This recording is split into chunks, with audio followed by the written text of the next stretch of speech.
시편 104편이 조금 깁니다. 1절에서 35절까지인데요. 시편 104편을 읽어보면 시편 기자 다윗의 마음속에 얼마나 하나님이 크게 자리 잡고 있는지, 다윗에게 하나님은 어떤 분이신지를 우리가 알 수가 있습니다. 그래서 다윗의 하나님, 다윗 속에 채워져 있는 하나님을 묵상하면서 조금 길지만 읽어보도록 하겠습니다. 시편 104편. 내 영혼아 여호와를 송축하라. 여호와 나의 하나님이여, 주는 심히 위대하시며 존귀와 권위로 옷 입으셨나이다. 주께서 옷을 입은 같이 빛을 입으시며 하늘을 휘장같이 치시며 물에 자기 누각의 들보를 얹으시며 구름으로 자기 수레를 삼으시고 바람 날개로 다니시며 바람을 자기 사신으로 삼으시고 불꽃으로 자기 사역자를 삼으시며 땅에 기초를 놓으사 영원히 흔들리지 아니하게 하셨나이다. 옷으로 덮은같이 주께서 땅을 깊은 바다로 덮으심에 물이 산들 위로 솟아 올랐으나 주께서 꾸짖으시니 물은 도망하며 주의 우레소리로 말미암아 빨리 가며 주께서 그들을 위하여 정하여 주신 곳으로 흘러갔고 산은 오르고 골짜기는 내려갔나이다. 주께서 물의 경계를 정하여 넘치지 못하게 하시며 다시 돌아와 땅을 덮지 못하게 하셨나이다. 여호와여, 샘을 골짜기에서 솟아나게 하시고 산 사이에 흐르게 하사 각종 들짐승에게 마시게 하시니 들나귀들도 해갈하며 공중의 새들도 그 가에서 깃들이며 나뭇가지 사이에서 지저귀는도다. 누가 그의 누각에서부터 산에 물을 부어 주시니 그가 그의 누각에서부터 산에 물을 부어주시니 주께서 하시는 일의 결실이 땅을 만족시켜 주는도다. 그가 가축을 위한 풀과 사람을 위한 채소를 자라게 하시며 땅에서 먹을 것이 나게 하셔서 사람의 마음을 기쁘게 하는 포도주와 사람의 얼굴을 윤택하게 하는 기름과 사람의 마음을 힘있게 하는 양식을 주셨도다.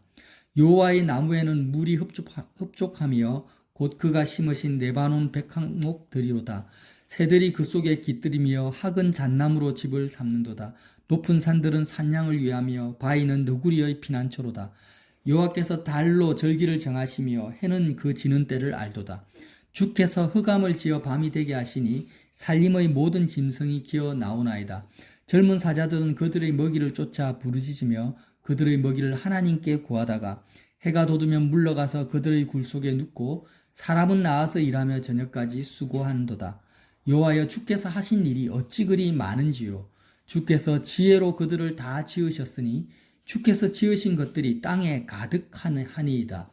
거기에는 크고 넓은 바다가 있고 그 속에는 생물 곧 크고 작은 동물들이 무수하니이다.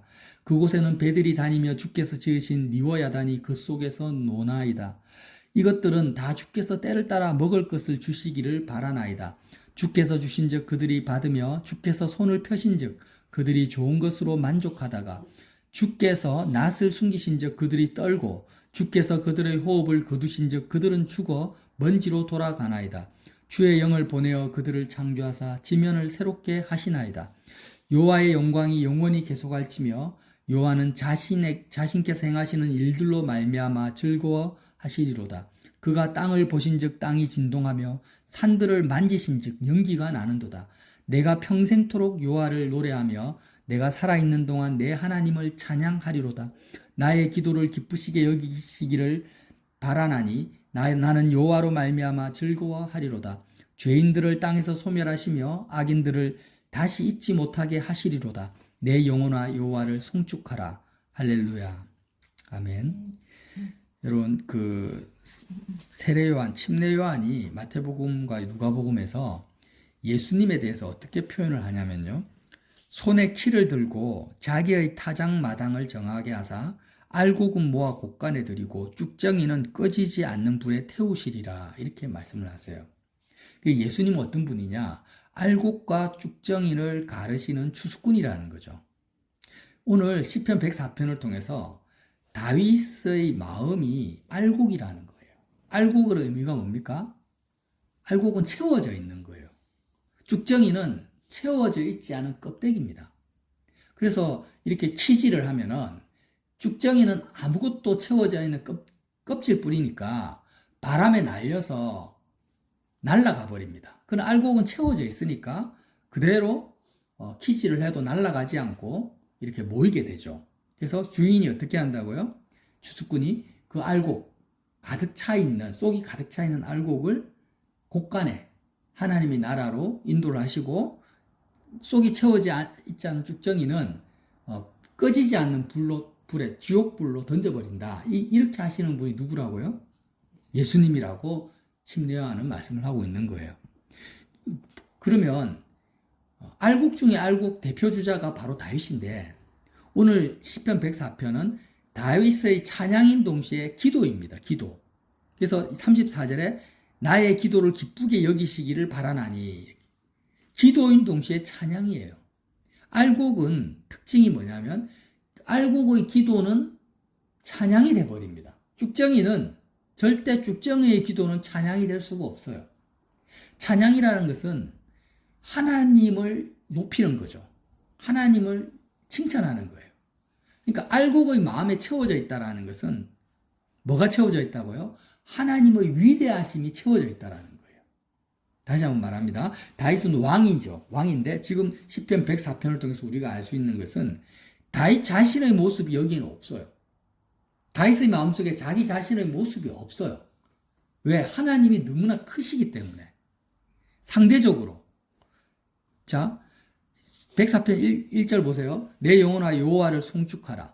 왜? 여호와 나의 하나님이여 주는 심히 위대하십니다. 위대하다라는 건 크다라는 거죠.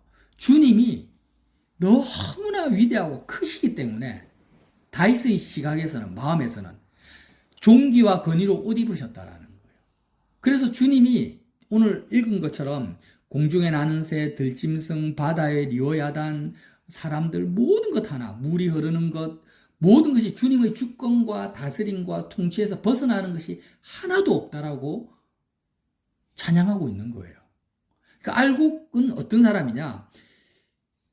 이 세상을 살아가면서 모든 만물을 봅니다. 새를 보고, 달을 보고, 해를 보고, 골짜기를 보고, 사람들을 보고, 정치, 경제, 문화, 가족들 보고, 자기 자신을 보는데, 알곡은 어떻습니까? 마음에 하나님의 살아계신과 주권이 가득가득 채워져 있는 거예요. 심히 크신, 심히 위대하신 하나님이 보이는 거예요.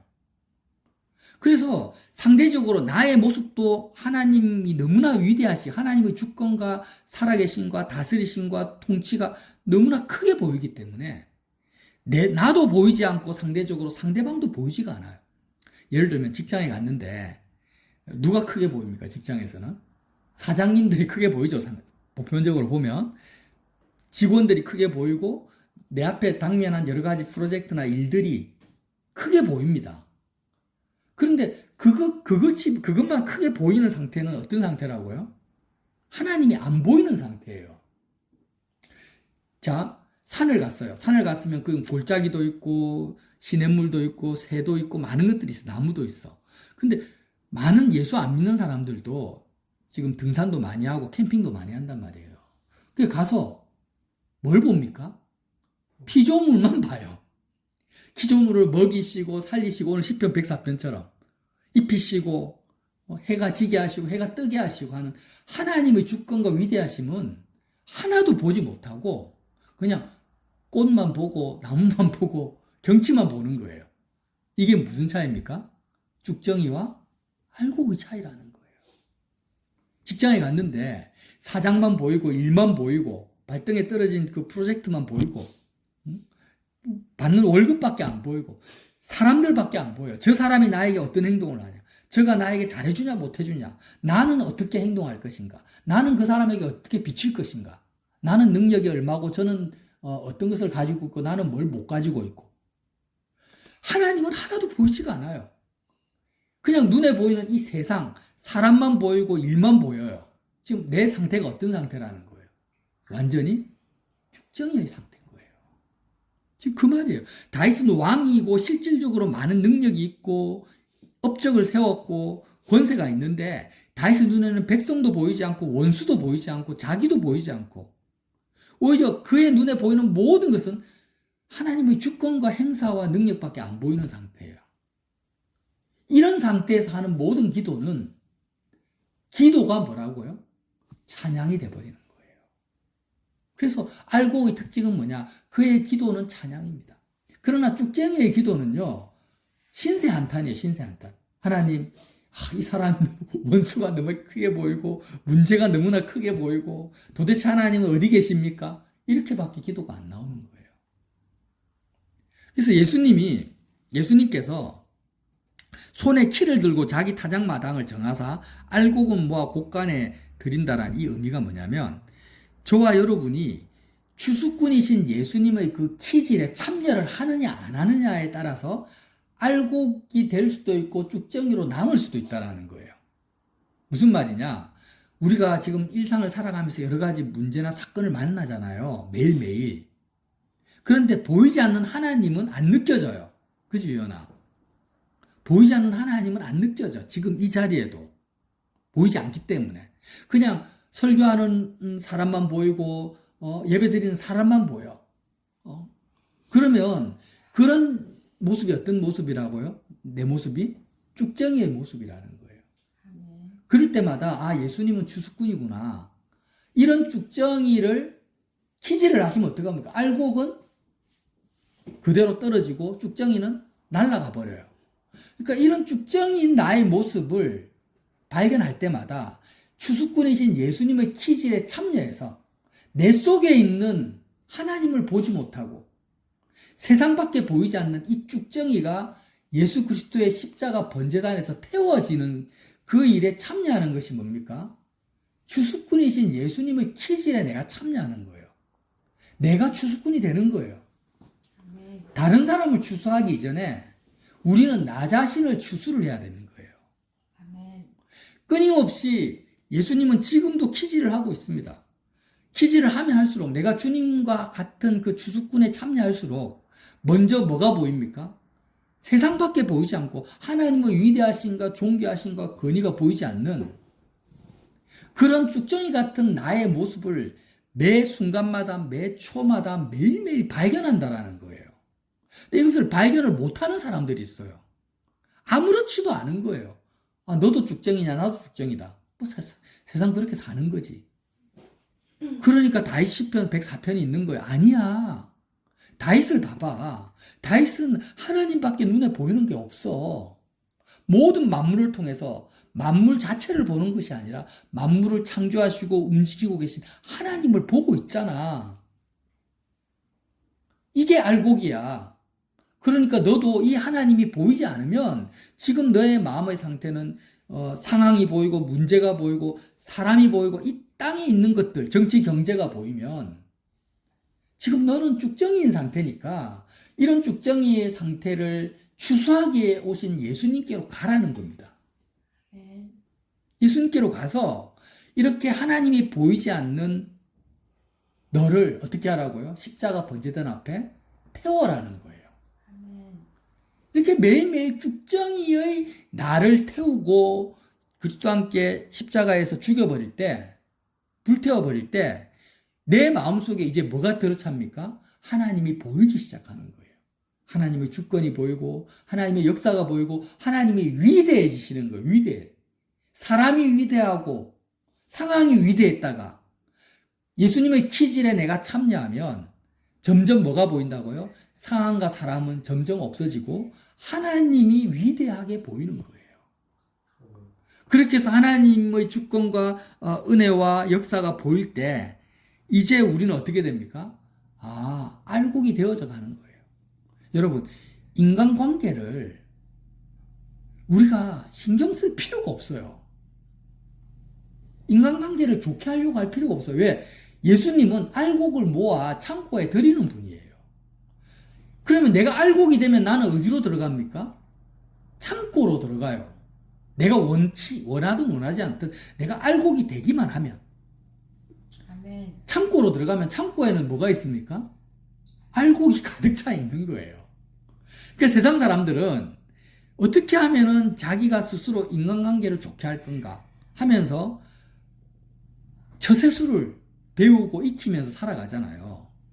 근데 그렇게 할 필요가 없다라는 거예요. 그건 전부 쭉정이들의 모임이니까 아무리 모아봤자 다 불타 없어지는 관계들이라는 거예요. 아멘. 쓸데없습니다. 그런 인간관계는.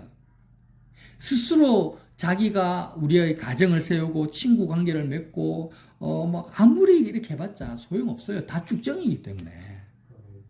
인간관계 신경 쓰지 말고 뭘만 집중하라고요? 나 자신이 그리스도의 추수에 참여해서 내가 알곡으로만 채워지면 나는 그냥 창고로 들어가는 거예요. 그래서 내가 혼자 있더라도 어떤 일이 벌어지냐. 지금 다윗은 이 땅에 없지만 다윗과 교통하게 돼요. 여러분 시편을 읽을 때마다 묵상할 때마다 다윗이 그렇게 친밀하게 느껴질 수가 없는 상태에 들어가는 거예요. 내가 알곡이 되면 그런 영적인 신비함을 아십니까? 내가 알곡이 되면 어떤 일이 벌어지냐. 바울 서신을 읽으면 바울이 나의 친구가 되고 복음서를 읽으면 예수님이 나의 목자가 되시고 출애굽기를 읽으면 모세가 그렇게 친밀해지고 창세기를 읽으면 아브라함이 나의 가족처럼 느껴지는 거예요. 그러니까 구름같이 허다한 정인과 수많은 천군 천사가 전부 다 내 것이 돼버리고 하나님 아버지가 진짜 아버지가 돼요. 이 땅을 살아가면서도 내가 대형 교회를 다니든 교회를 예배당을 안 다니든 상관없어요.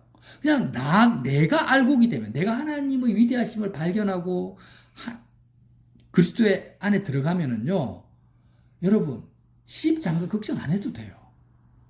자꾸 세상과 양다리 걸치면서 하나님의 크심을 보지 못하고 어떻게 하면 내가 나이는 들어가는데 배필은 안 나타나고 이런 식으로 생각하지 말라는 거예요. 자식이 없어도 돼요. 결혼을 못 해도 돼요. 혼자 있어도 돼요. 과부라도 상관없어요. 부모가 없어도 돼요. 그냥 뭐가 되면은요, 그런 부모 자식 관계, 부부 관계 이런 모든 것은요, 이 땅에서의 그냥 쭉정이 관계예요. 쭉정이 관계. 죽으면 없어진다니까. 그러니까 지금 저도 자녀가 3명이나 있고 결혼도 했고 부모도 있고 다 있지만 가족을 사랑하지만 저는 알아요. 이게 다 소용이 없구나. 죽으면 다 끝나는 관계구나. 그래서 지금 예를 들어서 제 아내가 알곡이야. 하나님을 많이 가지고 있어요. 그럼 나도 많이 가지고 있다고 치면 부부 관계이기 때문에 부부기 때문에 친밀하고 하나됨을 느끼는 게 아니라는 거예요. 부부라도 원수 같은 사람 얼마나 많습니까? 자녀도 마찬가지죠. 아무리 내가 낳은 자녀고 내가 기른 자녀라도 그가 하나님의 주권과 살아계심을 보지 못하고 있다면 그는 자녀지만 쭉정이인 것이고 나하고 아무 상관이 없는 거예요. 그 아프리카 사람이라 할지라도 다윗과 같이 하나님의 살아계심 속에 하나님의 위대하심을 보고 있다면 그는 나의 형제요, 나의 부모인 것입니다. 지금 예수님은 그 말을 하는 거예요. 알곡과 쭉정이는 지금 섞여 있어요. 이 세상에 가정 가운데 섞여 있고 국가와 민족 가운데 섞여 있습니다. 여러분은 과연 뭐가 되길 원하십니까? 알곡이 되길 원하십니까? 그러면 그리스도의 추수에 참여하셔야 돼요. 쭉정이 같은 나를 십자가 번제단에서 불태우는 이 십자가 생활에 참여를 하셔야 돼요. 무엇보다도 이것이 시급합니다. 취업하는 것보다도 공부하는 것보다도 다른 어떤 인간관계보다도 시집장가 가는 것보다도 뭐가 시급하다고요? 내 마음속에 있는 쭉정이들이 불태워지는 것이 더 시급하다라는 거예요. 내가 알곡이 되어져야 돼요. 그래서 어떤 상황을 접한다 할지라도 거기서 여호와께서 샘을 골짜기에서 솟아나게 하시고 여호와여 주께서 하신 일이 어찌 그리 많은지요. 주께서 지혜로 그들을 다 지으셨나이다. 주께서 지으신 것들이 땅에 가득하나이다. 이런 시각을 봐야 마음이 내 속에 이런 믿음이 내 속에 들어와야 되는 거예요. 말씀을 정리하겠습니다. 여러분, 세상 살아가는 것을 어려워하지 마세요. 어떻게 하면 잘 살 것인가를 생각하지 마세요. 한 가지만 하면 돼요. 하나님의 크심을 내가 보면 된다. 쭉정이를 불태우고 끊임없이 그리스도의 추수에 내가 참여하면 된다라는 거예요. 우리는 본질상 뭐예요? 알곡이 아닙니다. 우리는 죽정이에요. 원래 본질상. 그래서 끊임없이 세상이 크게 보일 수밖에 없고 눈에 보이는 상황에 흔들릴 수밖에 없어요. 제자들이 예수님과 함께 배를 탔는데 제자들은 뭐밖에 안 보입니까? 풍랑밖에 안 보여요. 풍랑을 일으키시는 주권자 하나님은 보이지가 않습니다. 풍랑밖에 안 보이니까 진짜 죽정이처럼 바람에 날리는 죽정이처럼 두려워하고 벌벌 떨죠. 그러나 주님은 풍랑을 보시는 것이 아니라 풍랑을 일으키시는 하나님 아버지를 보시니까 그 풍파 속에서도 편안하게 잠을 주무시잖아요. 믿음이 없는 자들하고 책망하시잖아요. 그래서 이런 제자들과 같은 우리가 주님을 보면서 주님은 완전한 알곡이죠. 완전한 알곡이세요. 죽정의 모습이 하나도 없어요. 절대적인 평강을 누리며 사셨다라는 거예요. 우리는 이것만 합시다. 예수란 이름이 뭐라고요? 나의 죄에서 나를 구원할 자라는 거예요. 그래서 저와 여러분이 정말 이 다윗의 104편이 다윗의 기도인 동시에 우리의 기도가 되시기를 예수님 이름으로 빌어드립니다. 아멘.